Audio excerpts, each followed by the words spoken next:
The word of the Lord from the Gospel according to St. Mark, beginning in chapter 14, verse 43. Immediately, while he was still speaking, Judas, one of the 12, arrived, and with him there was a crowd with swords and clubs from the chief priests, the scribes, and the elders. Now, the betrayer had given them a sign, saying, "The one I kiss is the man. Arrest him and lead him away under guard." So when he came, he went up to him at once and said, "Rabbi," and kissed him. Then they laid hands on him and arrested him. But one of those who stood near drew his sword and struck the slave of the high priest, cutting off his ear. Then Jesus said to them, "Have you come out with swords and clubs to arrest me, as though I were a bandit? Day after day, I was with you in the temple teaching, and you didn't arrest me. But let the scriptures be fulfilled." And all of them deserted and fled. A certain young man was following him, wearing nothing but a linen cloth. They caught a hold of him, but he left the linen cloth and ran off naked. This is the word of the Lord. It's this little line at the end that I'm particularly interested in this morning. We knew that was going to happen someday. It didn't get scuffed. It's okay.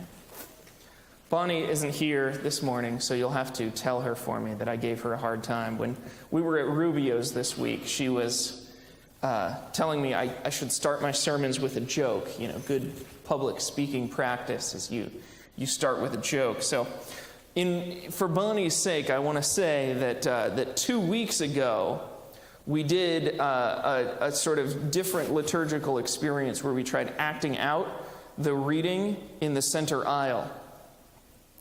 I decided not to do that this week, and you're welcome.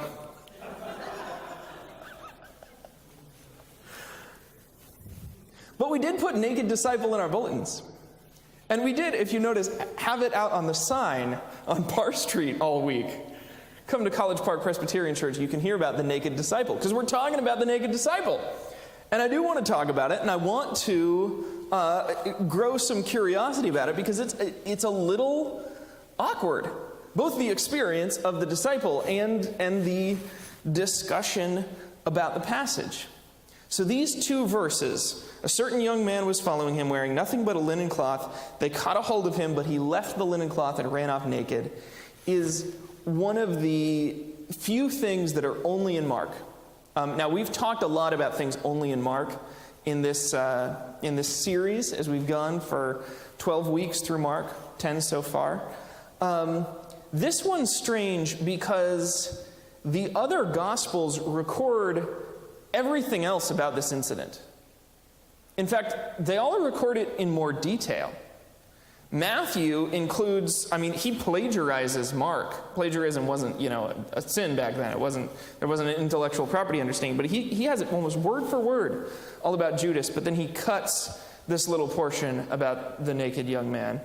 Luke has more detail. He tells us, for instance, if you were worried about the guy who got his ear chopped off, Luke will explain, that Jesus healed that guy as he was getting arrested. So Luke adds even more detail. And then John, of course, addresses the issue more regularly. So every time he mentions Judas, he's listing the 12 apostles, and then there was Judas. Judas is the one who's going to betray him. But even though we all record all these disciples leaving, only Mark wants to tell you that one of them was naked. Why is that important? And you might say, well, it's probably not important. Later revisions, they removed it because they just didn't think it was important. And I have issues with that. Because is the Bible errant now? Is Mark like a rough draft full of superfluous information, and it's a good thing we improved upon it? I don't think that's the way it works. So we've got to ask this question: why is it supposed to be there in Mark and not supposed to be there in Matthew and Luke? Because the Bible is the way the Bible is supposed to be. Amen? Well, many scholars have said, or speculated, and I tend to agree with them, that this probably belongs in Mark, and only Mark, because the young man who did this was probably Mark. Mark would have been about the right age to be a young man at Jesus' crucifixion. And he wasn't one of the 12. He heard about the exploits of Jesus secondhand, probably when Peter came over to visit his house. Mark and Peter were friends. And so the idea that Mark would be a young man who would be nearby at the crucifixion and that he would have a particular embarrassing story to tell about where he was at that time makes a lot of sense. Add to this the fact that it's very, very common for ancient authors to include themselves in their own work using pseudonyms. Chaucer, for instance, puts himself in the Canterbury Tales. You'll be familiar with John, who puts himself in the Gospel of John. He doesn't call himself John. He calls himself the disciple who Jesus loved, which, if you translate that a little bit more dynamically, comes out to mean Jesus' favorite disciple. And so if this theory is true, then Mark would be a certain young man that was following him.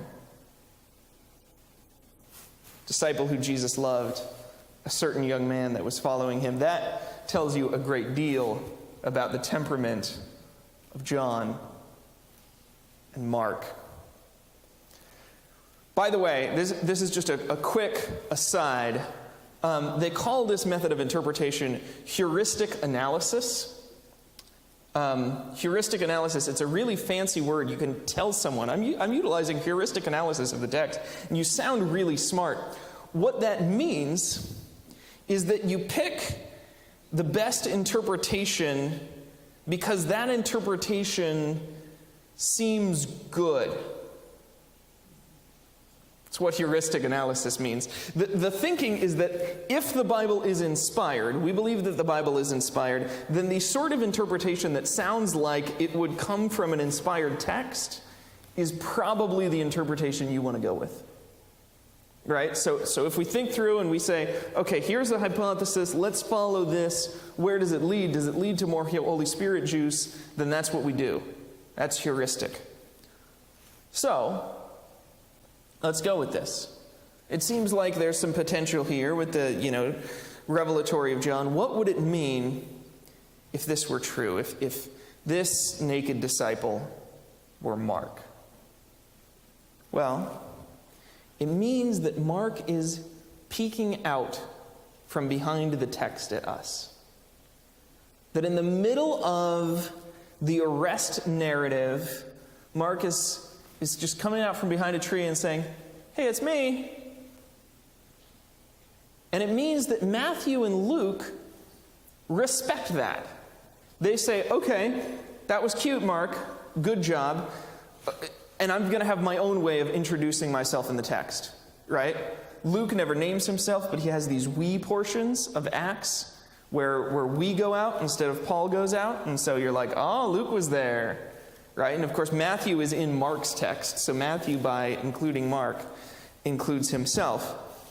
But they both say, all right, I understand that this naked disciple was there for personal reasons, Mark, so we're just going to leave that in you and do our own thing. It also means that Mark depicts himself pretty poorly. His self-description is pretty much as a cowardly amateur. He wants us to see him as someone who stood up to be counted, someone who counted themselves among Jesus' followers, but who ran away. And who ran away in a particularly vulnerable and embarrassing fashion. He's sharing with us about the time he was exposed. And that's the only time in his life that he's going to share with us about who he is. This is me. I'm the guy writing this. I knew Jesus, so I have some credibility, but I'm no hero. Last week I talked about the stained glass window. I just want to review it because I think it's a really powerful exegetical tool. The idea is that there's a world beyond the text, there's a world of the text, and there's a world of the reader. So there's our side of the window, there's the window itself, which can have an image on it, and then there's something beyond the window, something that the window came from. And so Mark is waving at us through the window. Now, do you understand that if that were to happen in a window, somebody waving at you from the other side, that implicitly indicates that you're also involved? Right? Mark can't say hi to you. He can't wave at you without acknowledging that you're here. And so that leads us to ask about ourselves, and to ask about ourselves in the way that Mark describes himself. It forces us to acknowledge the us part of the equation, and the vulnerability and the exposure that we experience. As we reach the end of our time in Mark, we've got just 2 more weeks, and they're both in Holy Week. How do we deal with the guilt that crops up? There are bound to be some of us, not all of us, but some of us in this group who, through this series, feel that we haven't witnessed as much as we planned to on Baptism of Jesus Sunday when we talked about that importance of the life-giving water. That we haven't evangelized or shared, that we haven't actually taken home the take-home passages and talked with them, with anybody, maybe. Or maybe we only did it for the first couple of weeks. Maybe even that we haven't attended enough or read enough, that we've been missing church and we haven't been catching up, and we feel bad. We feel like we could have done better, like we let Jesus down.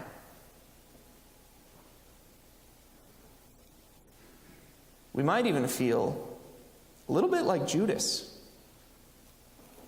Like in the text, we are the failures who went after other things instead of going after Jesus. How do we deal with that when we feel that way? Whether it's true or not, that feeling is real. Well, the good news that Mark wants to share with us today is that we are in good company of people who have let Jesus down. Peter's denial is featured in this book of Mark, as are the disciples at Gethsemane who couldn't stay awake. And by the way, I, Ryan, am in this category as well. I haven't done it all. I haven't fulfilled all of the obligations that I've set that would create for an ideal reading of Mark. I intentionally set the bar for this series really, really high.